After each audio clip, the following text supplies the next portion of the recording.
We are on again. Hopefully I will get my crowd back. Apologies everyone for you just joining, on the recording. I had a little technical glitch, so I'm starting from scratch with this one.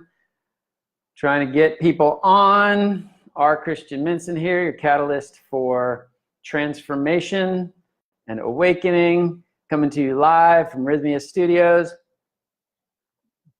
The Rythmia media room sounds pretty great, doesn't it?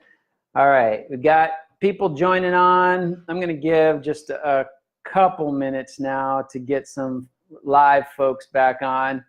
Hi, Sheila. Were you just on the last one, or did you just join on now? I unfortunately had a little technical glitch with the internet. Hopefully that's fixed and we'll be able to go through all the way to the end now.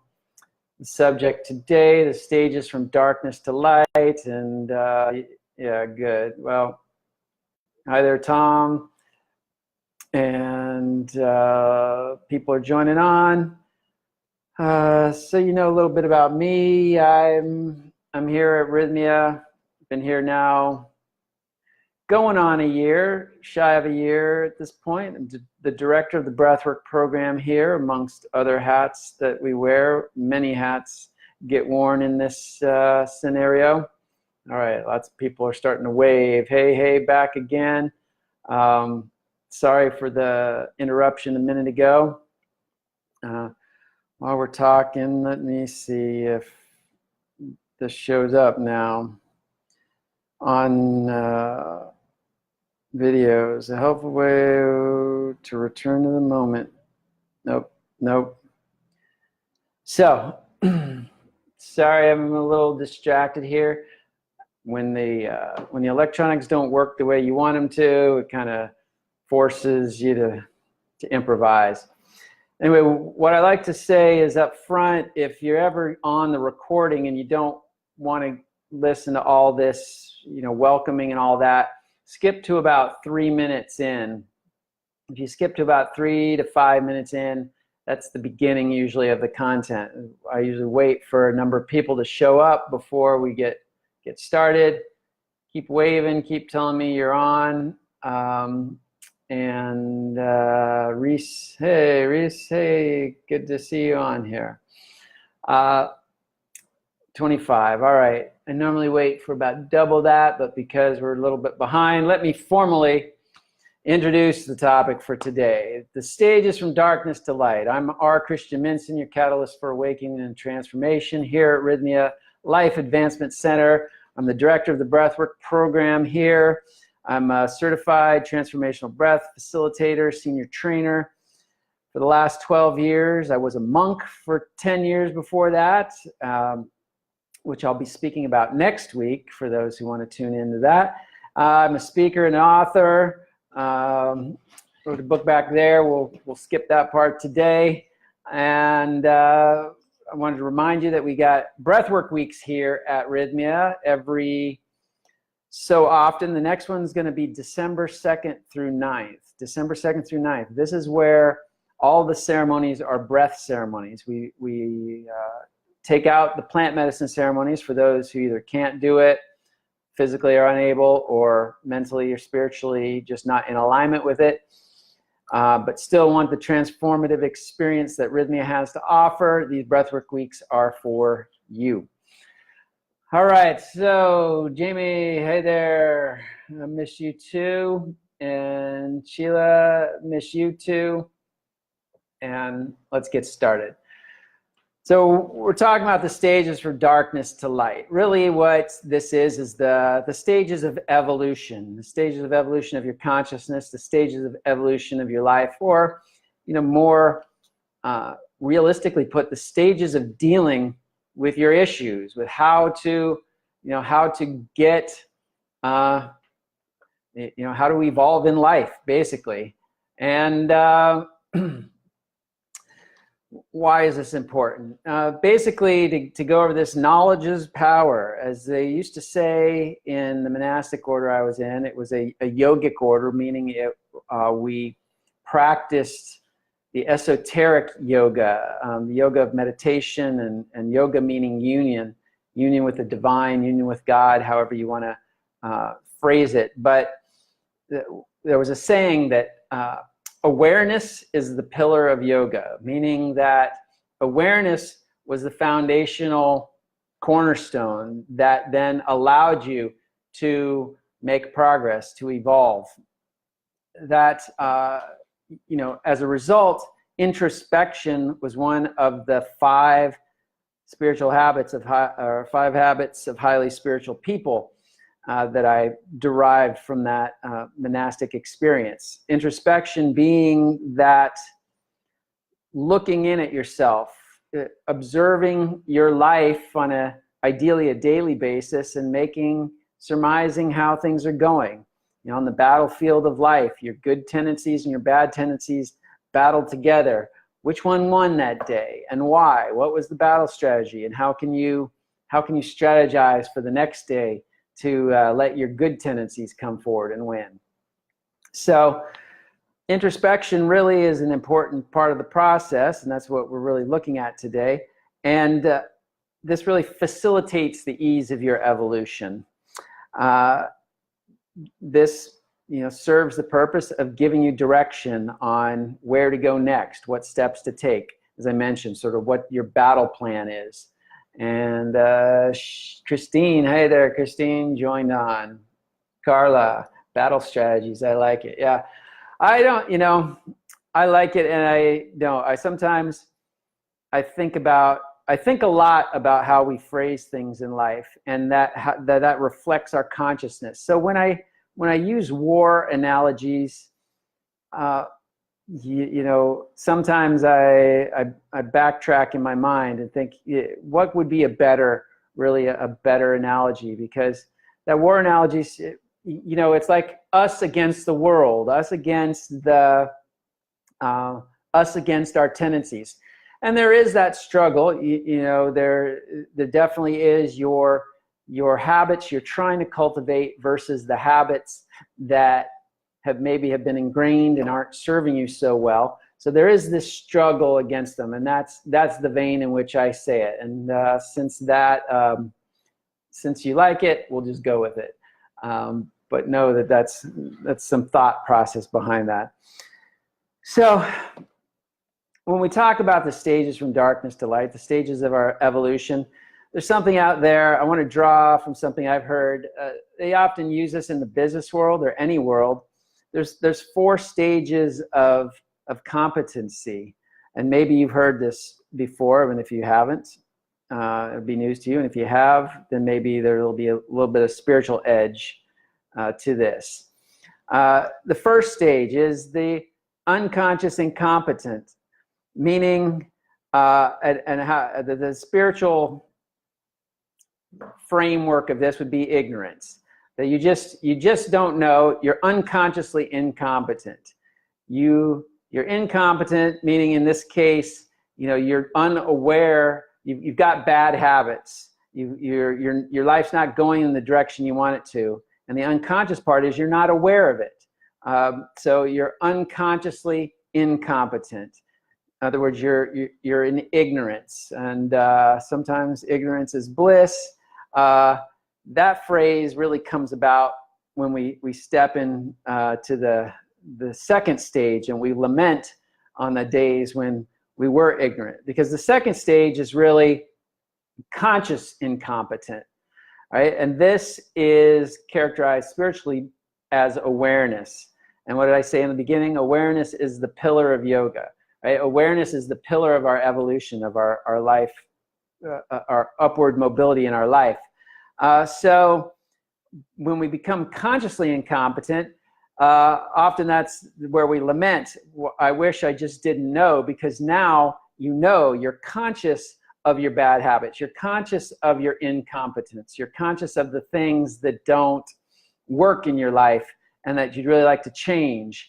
Oftentimes in this stage, it feels like you're worse. You know, it feels like your life's going downhill. And it's not at all that it's going downhill. It's just that you finally became aware of, you know, what you're dealing with.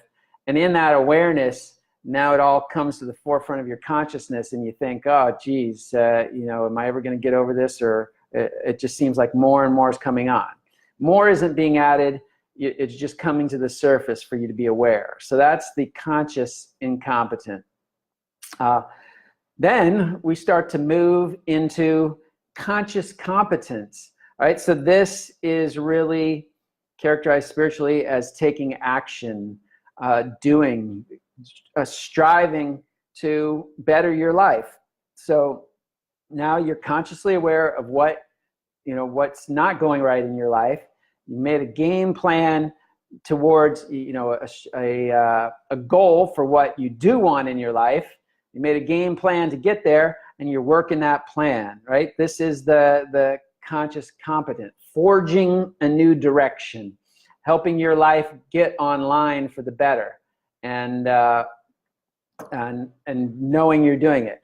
Now, the final stage, as they say in this model, is unconscious competence. All right, so you went from, you're like, wait a second, unconscious competence?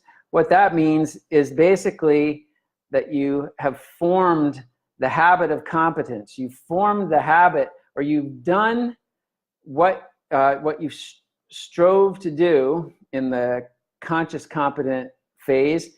You've accomplished that, and you've ingrained it so much in your system that now it's essentially running on autopilot. It's become a good habit.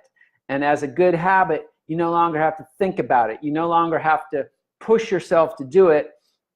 It's essentially running for you. And so that's where you can be unconscious about that and start focusing on the other areas of your life that need improvement. So those are the sort of the four stages out of darkness and into light. And in this case, the darkness we're talking about is your life as you know, as you're struggling with, and the light being your life as you envision it, your life in a healthy, happy, whole, harmonious state of being. So we go from unconscious incompetence. You don't know that your life's terrible, you just feel bad. Then you recognize your conscious incompetence. You're conscious of the things that are making your life not so great. Then you move into conscious competence. You are consciously striving to change those things. And then you move into unconscious competence, where you no longer have to think about it. It's running on autopilot. A few more people joined. Hello, hello. So another way that I frame this, especially with the context of breath work, is really three phases of dealing with our lives. Three phases we're kind of going through. I call them cope, heal, and thrive. The coping phase, the healing phase, and the thriving phase. And you may not, you know, some of us may not have to go through some of these stages, but these are the stages, and you can see where you fall into this. Coping really is present focused. Now you think about this, what you're striving to do when you want to cope. Imagine your life is chaotic, your life is crazy, your life is depressed, your life is sad, your life is whatever that's overwhelming you. The coping phase is really in this present moment. I just need to get my head above water, right? I just need to have a space that I can feel, that I can operate and enjoy, or at least just get by. So the coping phase is the phase of handling your immediate environment, bringing yourself to some kind of equilibrium so you can just get through your day. And this is significant because a lot of us get overwhelmed in our day, or you know, things come up that just sideline us or derail us from our otherwise noble ambitions. So coping is really about the present moment, about bringing you an equilibrium so that you can just get through the day. Now, watch the best looped video to see what. Watch the last looped video to see if I'd go mad. Not exactly sure what you meant by that, Kyle, but if you want to explain it, feel free. And Florina, hi from South Beach, Miami. So that's the cope phase. Then the heal phase is really after you've coped, after you've kind of gotten some stability. The heal phase really dives into the past. That phase is really about going in and uprooting all of the old habits, the old tendencies that are causing the waves, the fluctuations, the negativity that's creating an issue that you have to cope with in the present moment. So does that make sense? First, we just stabilize our present moment. It's like putting a Band-Aid on a cut, right? And then the healing phase is to go in and maybe, when you've got more time, put ointment on it, put some stitches in, whatever you need to like get that cut fixed up. So you're going into the past, you're looking at the habits, the patterns, the suppressions, the traumas that have shaped the path of your life to cause so much waves and so many waves and so much discord in your present moment. So that's the healing phase, characterized by the past. You got the coping phase, characterized by just stabilizing the present. The healing phase, going into the past, uprooting those things which are causing our present to be a little more discordant. Then finally, you're on stable ground, you're not, the past is now cleared out, and so it's not causing more fluctuations and disruptions in your day-to-day life. Then you can move into the thriving phase. And the thriving phase is really future-oriented. Essentially, it's setting sight on your goals, setting goals, setting aspirations for making your life better, and moving towards them. One, really getting in touch with what your life is all about, what in the spiritual world we call our dharma, our highest purpose, our spiritual purpose, the purpose for you, the highest purpose for you to be here on this planet. And so that then is the thrive phase. You're no longer worried about the disruptions of your past and all that. You're now future oriented and can start to and when I say future oriented, it's that you're moving towards your higher self, and you're bringing that future, you're manifesting that future day by day into your present moment. All right, so let me give you an analogy. An analogy here is like being in a boat on a storm. So imagine a little sailboat or just a little rowboat even. You're out on choppy waters, it starts raining and storming, and you get a hole in the boat, right? So you're out to sea, and you're in a storm, and you're in a boat that's taking on water. So the coping phase is like bailing out that water. It's like you just need to stabilize the boat so that you don't sink and drown. You just need to be able to weather the storm, right? To get, to ultimately get back to shore. So that's coping. You're there, you're bailing the water, you're just keeping that boat afloat. Then the storm passes, and the healing phase is like taking that boat back into shore and patching it up, right? You're like, well, okay, what caused this problem? Well, the motor went out, so that's why I got stuck out there, so I got to fix that. The boat has some holes in it, it's taking on water, so I got to patch those holes up, got to reinforce it, make it better. You're healing there. You're looking at the issues that caused, that snowballed into making the problem that you had to cope with in the first place, and you're fixing those. So that's the healing phase. Then the thriving phase in this analogy would be you visualize and you plan and you save your money, whatever, to buy a better boat or build a better boat. So now instead of having just a rowboat, you've got this yacht, or this seaworthy vessel that can stand bigger waves. It's stronger, it's more resilient. You've either built it or bought it, whatever you did, but you improved upon your life in that way. And in this analogy, it's to have that better boat.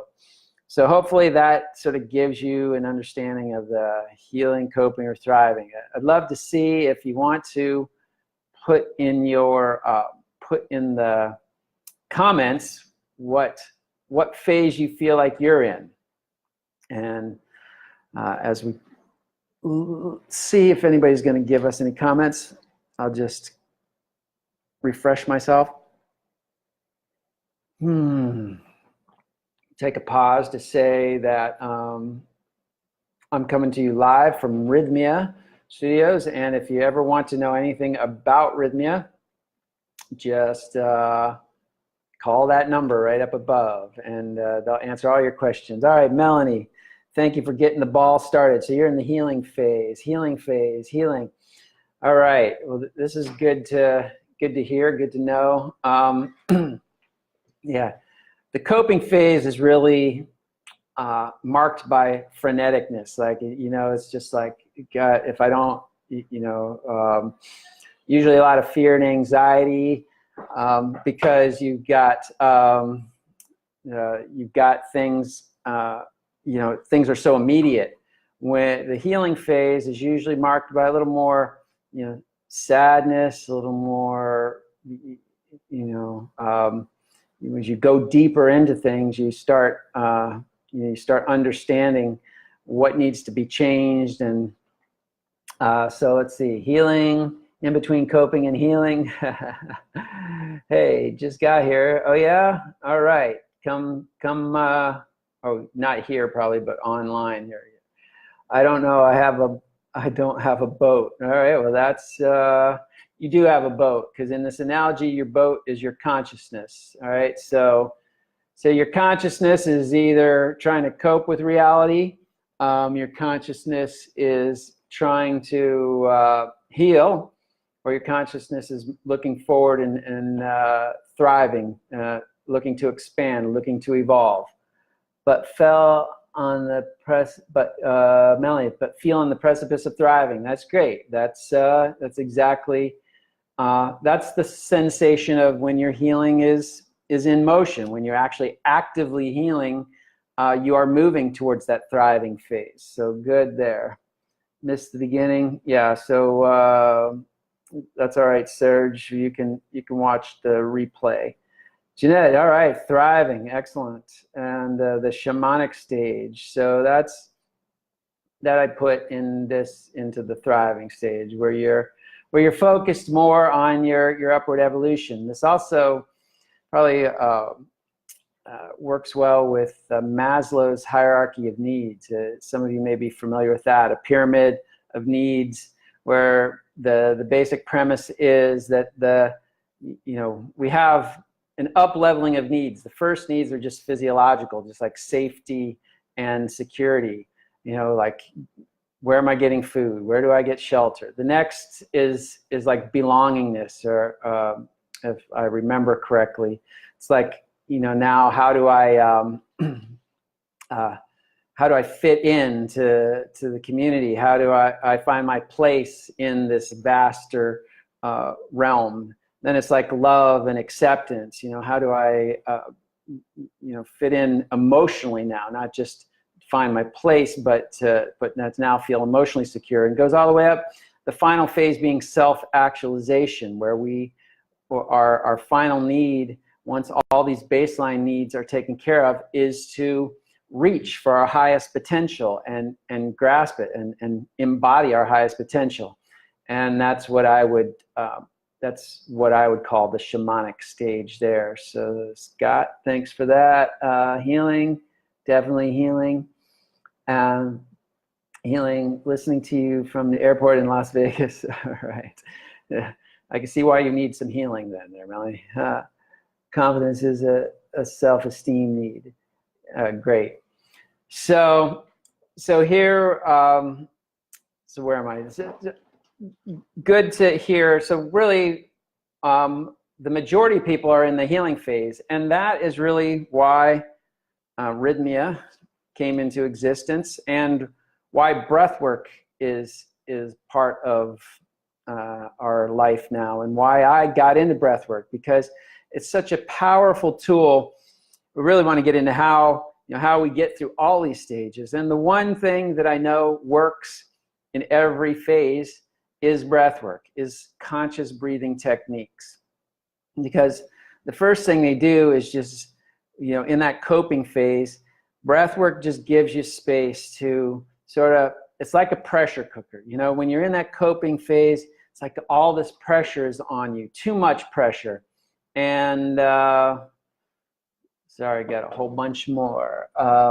Thank you, thanks. Haha, this place is definitely unconscious. Please say the phases again. The phases: healing, coping, and thriving. All right, healing, coping, and thriving. Lee, a quote I once heard: "Shine your light on that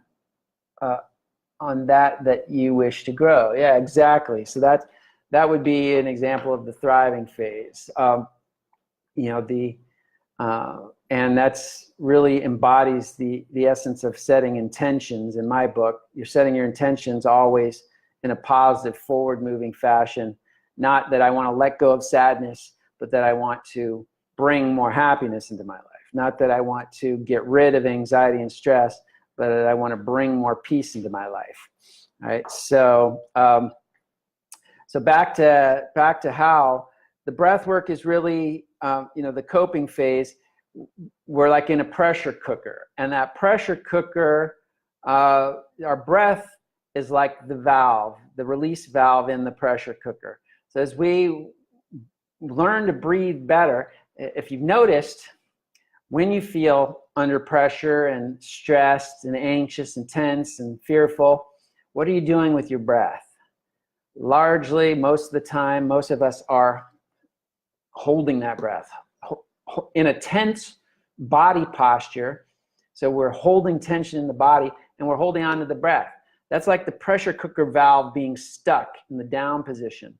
It's like pressure builds and builds. So to release that pressure, we got to fix that valve. In other words, we start consciously breathing. We get the breath moving, and that siphons off a certain amount of pressure. It brings the pressure down, and it allows us to operate at an ideal level of pressure. And there is an ideal level of pressure. We do need a certain amount of pressure, a certain amount of stress in our lives to keep us active and keep us moving. But it's a delicate balance, just like the Earth's ecosystem. Delicate balance. From Brazil, Vandenier, excellent healing. Are these choices of coping, healing, and thriving daily or weekly or constant? I'm holding my breath. So what I would say is these choices, we can go fluctuating through them. So it's not like we get past the coping stage and we're forever done with that. Then we go into the healing stage and we're forever done with that. And then we go forever into the thriving stage. Generally, that's the trajectory. What we're looking for is bring our lives into so much balance that coping isn't such an issue anymore, that our pressure valve is working well, so that when we do come under more stress, we could siphon that stress off and stay at a manageable level. That healing phase, if we do that healing phase really well, that supports that. That supports the coping, that we no longer have to get to the point where we feel like we just got to get through the day, where we're much more positively focused. But certain things happen in life. If there's one constant in life, it's that things happen, change happens, and sometimes it throws us off. It creates more trauma or more suppressions in our lives, and we have to go heal that. So there is a little bit of fluctuating through these, but the idea is to move, get the strongest amount of healing done so that you can remain more focused in that thriving phase. that your life is really about your day-to-day goals and aspirations. It's no longer past-oriented where you're constantly trying to patch old wounds or heal or just recover. But now it's like you are recovered. You're back to baseline. You're ready to move forward. You're ready to be stronger, better, more, able to leap tall buildings with a single bound, faster than a speeding bullet, all that. I'm working at work. This is perfect timing. Thanks, Lee. Is sitting at the bar drinking wine at the airport coping? You're thriving. I'd say it's a modified form of coping. Not necessarily the highest form, but beyond one glass, I'd say you want to be careful. Thanks for the video. Hi from Texas. Hi from Norway. Yay. I used to live there. Namaste from Michigan. All right. So, and Kathleen, thank you. So we talked about the coping. How is breath work working in the healing phase? Where the second stage is really about house cleaning, right? We're going back in time and starting to dredge up all these old experiences, all these old energies that have been like muck at the bottom of the lake. It's like this muck is polluting the lake, but as long as it sits on the bottom, sometimes we pretend that the lake is all clean, but as soon as something stirs it up, it's all dirty again. We got to wait for it to settle. So this is the analogy of life. We've got all these suppressions, repressions, traumas stored away in the closets of our being, skeletons in the closet, as they say. And we pretend they're not there and go about life, but then something happens that stirs a little bit of this energy up and our life gets derailed, and we go back, we revert back to these old habits or these old traumas or these old ways of being because that energy is still there with us. So the healing phase is probably one of the best phases for the breath work to work, because the breath work really goes, the idea behind this is where we stored these things, and we actually physically store them in our body. We stop breathing. Remember, we talked about not breathing when we're in tension, worry, or fear. And so wherever we stored these, we stop breathing because our breath activates that energy. Our breath, stimulates that energy. And until we know better, we're trying not to stimulate that energy. We're just trying to keep it in the background and pretend like it doesn't exist. But we realize that doesn't work. If you remember, Sigmund Freud, the great psychotherapist, said, unexpressed emotions never die. They just reemerge in darker and uglier ways. So that energy that we're holding, we're pretending it's not there, but it keeps coming back into our lives. And in fact, it's cyclical. It comes back in cycles. This is the good news, because it's really coming up for you to address it and to release it. But if we suppress it again, well, it just goes back down. It reemerges darker and uglier again, but this is in order for us to deal with it. So let's deal with it. The breath work gets in there and dredges these things up consciously, dredges this energy up, and through the process of breathing, the lower vibrational frequency of these old experiences meets the higher vibrational frequency of the life force, and it is entrained to that higher vibrational frequency. The frequency of these experiences is raised and becomes the higher vibrational frequency of our life force. This is the process of what we call integration, where we can actually release that negative vibration, transform those negative vibrations of those old tendencies and traumas, and integrate them, let them go, make them no longer part of our being. And then that allows us to the third stage. We've emptied ourselves. We've emptied this vessel of all that garbage. Imagine all this stuff was old stuff in the closet, and we do a house cleaning, a spring cleaning. We get all that garbage out. Now all the closets are empty. All the rooms are empty. Everything's empty. It's ready to be refilled again. And it's helpful. Thanks. That's what I'm experiencing right now. Beautiful. Take us to church. pictures. All right. Can I get an amen? It's hard to stay focused. It's hard to stay focused when you get thrown back into the chaos. Yes. Well, this is the nature of life. Stand unshaken amidst the crash of breaking worlds. And what I'm telling you here is your breath is your primary tool for focusing you. It's not easy. We recognize that. I recognize that. But we're here to fight the good fight, and our greatest tool, our greatest, I'll use tool rather than weapon, is our breath. So we're purging through breath. Yes, exactly. It is a purge. It is a release. And our breath is our number one medicine. I often say here, like here at Rythmia, people are aware of plant medicine.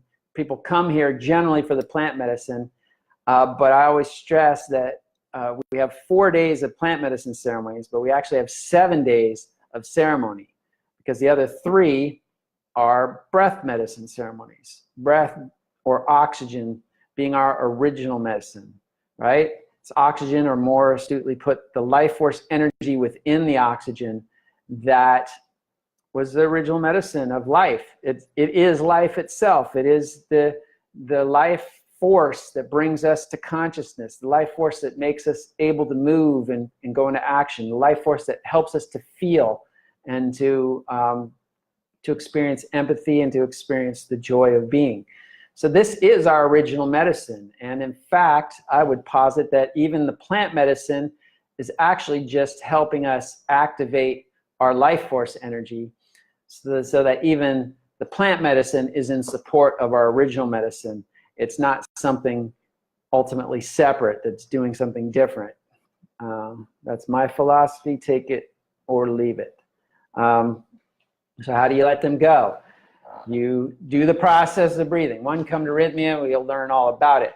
But the basic premise is this, that as you breathe in, you're breathing in this conscious way, fuller, deeper breath patterns. You're opening up your breath so that you are accessing those stored closets that you weren't accessing before, because you're only breathing very shallow, or you're holding your breath. So you're accessing them. It's like unlocking them, and all the stuff comes out, and all the stuff comes to the surface. Now this is where people get a bit concerned, because again, all the stuff is in the surface, and you are too much. My life is not going the right way. It's like I've just made my life worse. Again, you didn't make your life worse. You just become aware. You became conscious. Now you're consciously incompetent, right? You become aware of all that crap that you've been storing for so long. This is the good news, because awareness is the last step before you're taking it out. So you want to just keep breathing with it, and it's the breath and that life force energy, and the just feeling whatever's there, allowing it to be there, not trying to push it away, not trying to manipulate it, not trying to chop it into pieces, not trying to fight with it, but just be there with it and continue to breathe. So if it was a sad experience, you may experience the need to cry, and you may be crying, and you may feel that sadness. The difference is that you keep breathing with it. You keep doing this circular breath pattern, which keeps feeding you new life force energy to help neutralize those patterns and to help process that energy, help entrain it to a higher vibrational pattern, and then you can let it go, and you've got the space for this new energy. So hopefully that answers that question. Breath work is eye-opening once you experience it, and that's it. That's why I love the Rythmia program, is most people aren't aware of breath work, but they are on some level aware of plant medicine. They come here, they experience the plant medicine, then they experience the breath work, and they go, wow, that breath work was as powerful as my plant medicine experience. And in some cases, people say that breath work was even more powerful than my plant medicine experiences. And a lot of people say, I'm never going to do ayahuasca again. I don't know where I do it anyway in my hometown, but the breath is something I can take with me. And that's just the point I'm trying to make. The breath is your tool. The breath is something that it's our God-given healing process. Breath, sound, and movement. I like to feel our big 3, the 3 things we were born with, that can help us through 95% of the issues in our lives. If we really utilize those three things to their maximum capacity, breath, sound, and movement, our lives would be so much calmer, so much easier to deal with. The week-long breath retreat seems appealing now that I've been through one of your breath ceremonies. Great. So think about that in December 3rd through, or 2nd through 9th. Thanks, Lee. Melanie, I was reading about DMT the other day and wondered how that plays into the releasing of darkness. Well,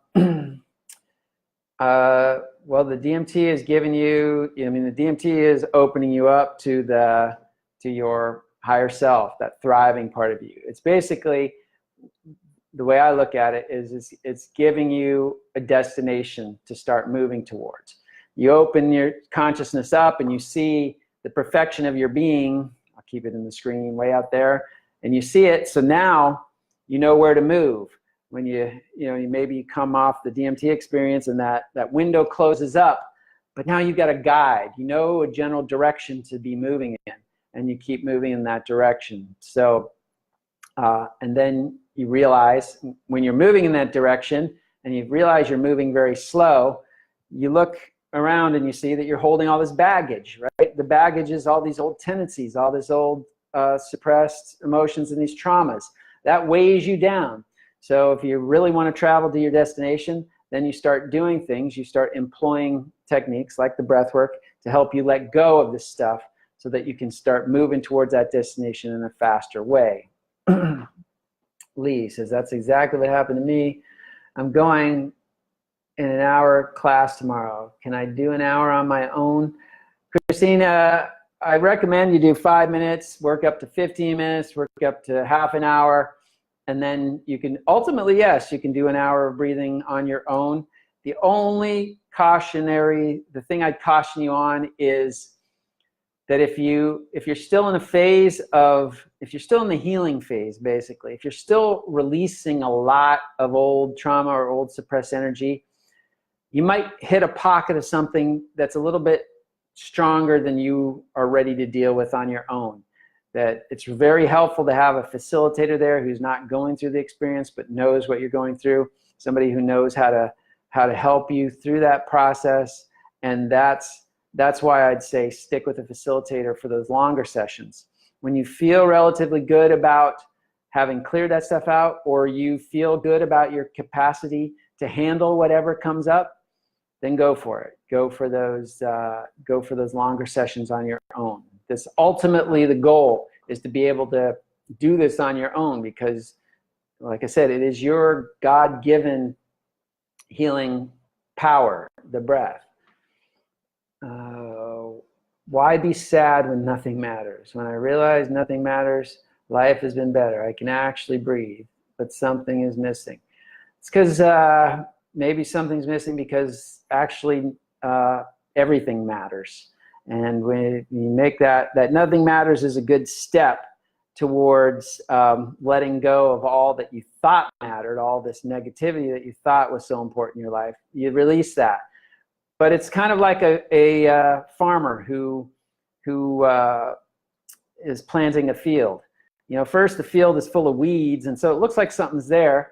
The farmer gets in there and weeds the field. This is what you've done by realizing that nothing matters, and you've kind of let go of the weeds of your life. But now the field looks very barren, right? He's planted the seeds and all that, but nothing's growing yet. It looks very barren, and that's the stage that I'd say you're in. When you say, but something's missing, it's to have patience and that keep cultivating, keep watering the seeds of your good tendencies, keep tilling that soil until something starts to sprout. And then you'll see that that will shift your perception from nothing matters to everything matters, to life is actually a beautiful, glorious thing. So hopefully that helps.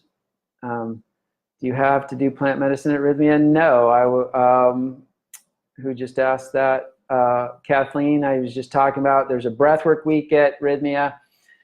One, you don't have to do it. You can come here and experience the program without it. And for information on that, I say go into the archives of the Rythmia I Got My Miracle and look for the ones that I'm hosting. Most of the time, Jerry, our CEO, is hosting those. The ones that I host, the last two, the last one was somebody who came through a breathwork week. So that's a week where all the ceremonies are just breathwork. That's what I'd advise you to come to if you don't want to do the plant medicine. The one before that was somebody who came to a normal week of Rythmia, but didn't do the plant medicine. So they participated in the rest of the program, they did the breath work, but for the days that the plant medicine's at night, they just took those nights off, rested, relaxed, whatever.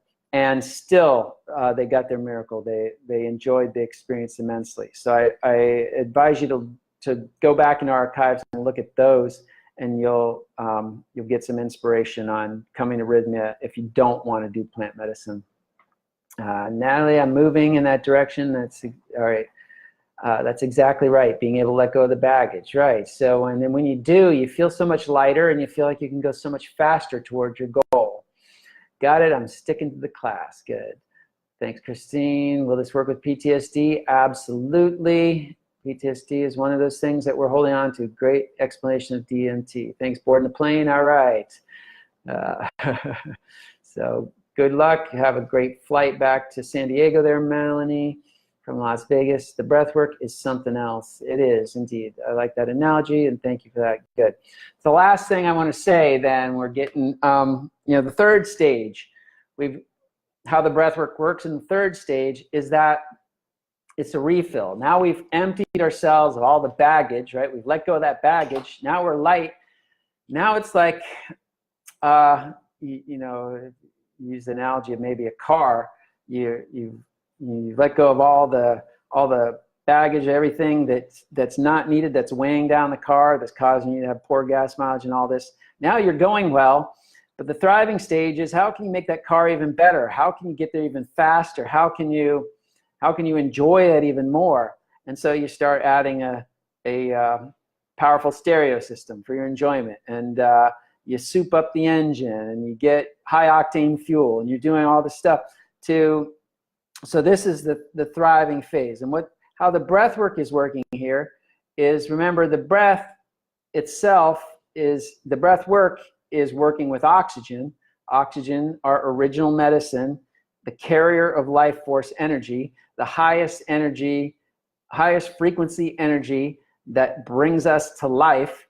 And so as we bring more of that into our conscious field, we start aligning with that higher vibrational frequency. I would make that energy akin to our soul, or akin to the universal energy, or akin to God, if you will. That as we bring this energy, as we breathe deeper and more fluidly, bring more of this energy into our being, we are actually aligning our consciousness with that higher frequency energy, which means all of a sudden we start to intuitively understand things from our higher self perspective, no longer struggling to understand things from an egoistic self perspective, where our creativity starts to come online, because this energy is the life force energy of creativity itself. It's the energy of creation. It has brought creation into existence, so it is the fundamental unit of creative energy. So that activates our brain and makes us more creative. All these things are the elements of the thrive phase that we're self-actualizing, we're self-realizing, we're now on task.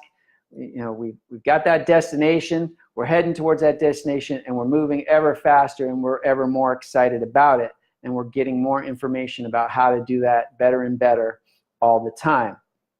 And that destination really ultimately is what in the spiritual world we call our dharma, our spiritual, what we call our divine path.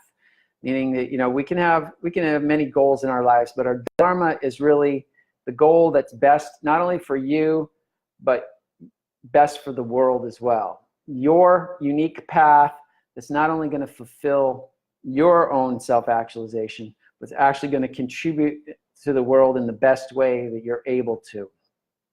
And once again, people leave Rythmia, people leave my breathwork sessions with excitement and enthusiasm for life, because They've gotten in touch with their dharma. They've gotten in touch with their purpose. And that's thrilling. That makes people enthusiastic.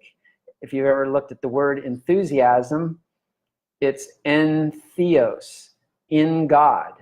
Enthusiasm essentially means that you are dwelling in God. So think about it. If you are enthusiastic, if you're on fire, if you're alive like that, you in essence are embodying your God consciousness. You are embodying your dharma. You're embodying your divine purpose and path. And this from my perspective, through all my training, through the breath work, through the monastic life, deep years of meditation and all that, is really the essence of why we're here on this planet. So with that kind of brings us to the end of what I had to say. Amen to that. I got me an amen. So somebody said, bring the church on or something like that. So I got the amen. Love it. Thank you, Kathleen. I love you for loving it. And so hopefully this is helpful.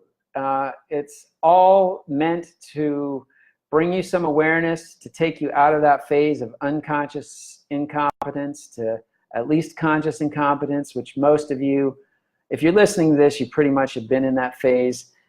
And now we're really striving for the conscious competence, and that's where breathwork comes in. It's really the tool that we're working with consciously to get us more competent, to get us more into that thriving phase, and then to ultimately put us into unconscious competence, where we don't have to think about it, we don't have to strive too hard. Our life is moving generally in that direction, and we just have to tweak it a little bit to stay on track. So with that, a few more things. Amen, love it. Oh, love that. Witness. And put wind beneath your wings. Good. Thank you. Amazing. Hey, appreciate all of the comments. Please feel free, as always, to friend me on Facebook if you want to, R. Christian Minson. I always ask that if you do so, that you just include a message through the Facebook Messenger that just says, I saw you on Rythmia Live. Even better if you'll say something about what inspired you about seeing me on Rythmia Live. And then if you've got any other personal questions or anything like that, we can take it up there. So with that note, R. Christian Minson signing off. Hey, India. We even got Abhimanyu from India. Love it. Really an international crowd. Thank you, Alan. Thank you. Denise, love back to you. And R. Christian Minson signing off. Your catalyst for awakening and evolution. We'll see you next week, and my topic will be about monastic life, exiting the monastic life. So for those of you who love that kind of stuff. Until then, over and out. Namaste.